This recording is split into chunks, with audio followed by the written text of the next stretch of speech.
Hi and welcome back to my channel. This is SeamstressAtArms and I just wanted to introduce today a new series that we're going to start up called Stitches and Notions. So there's going to be small technique videos where we learn new stitches or just general techniques, or I guess technically sewing hacks if they count as hacks, I don't know. So it's going to be one technique per episode, and basically I'm just going to film them as they come up in my projects. So for instance, the very first episode is going to be on the slip stitch, which I'm currently using for applying a Teutonic cross on the front of a surcoat.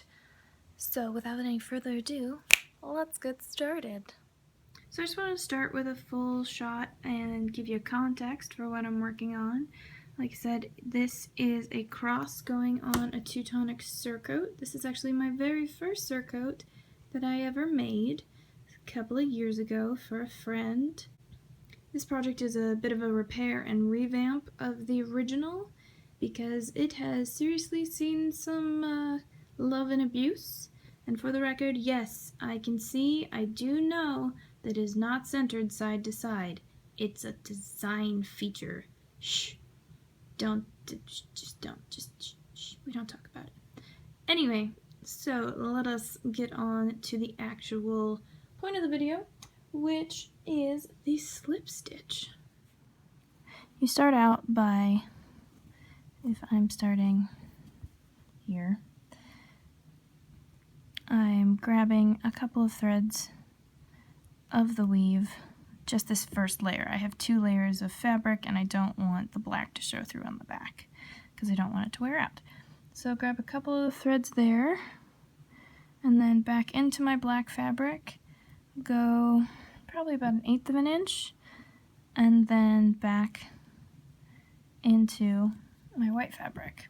And you can do this a couple of times and kind of work it up your needle if you want to, but it all depends on how thick you're going.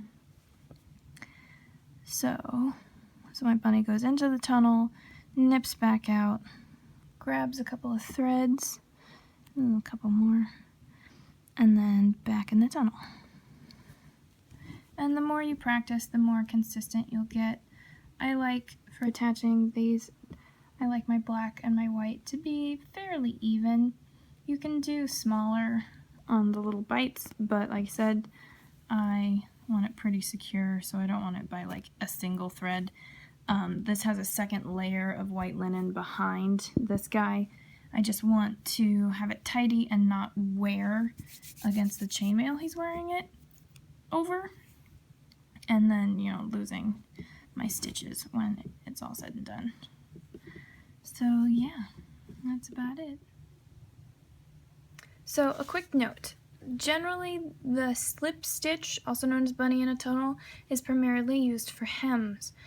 So when you have a hem that has obviously the desired amount turned up and the raw edge turned under, you are going to end up with something like this that is really quite smooth and there's no threads for any shoes or heels especially to snag. So in the example I showed you with the surcoat, the nips out into the fabric and through the tunnel were even and about 1/8 of an inch each. But when you're doing this for a hem, you're going to want to take very tiny nips out of your outer fabric, probably about the size of that one. Obviously this one's not terribly consistent because this was several years ago and my very first class. But anyway, very tiny nips out of your outer fabric and nice long stretches in the tunnel, about 1/4 of an inch, and then teeny tiny and 1/4 of an inch and teeny tiny, so that when you're using the correct color of thread for your fabric, it's gonna be invisible, and this presses out really nicely. So there you have it, the slip stitch. It's pretty simple, takes a little practice to get consistent and super invisible when you're doing it for a hem, but yeah, practice makes permanent just like anything else. Hope you guys enjoyed this first episode. Let me know if you have any questions in the comments below, and thank you so much for watching.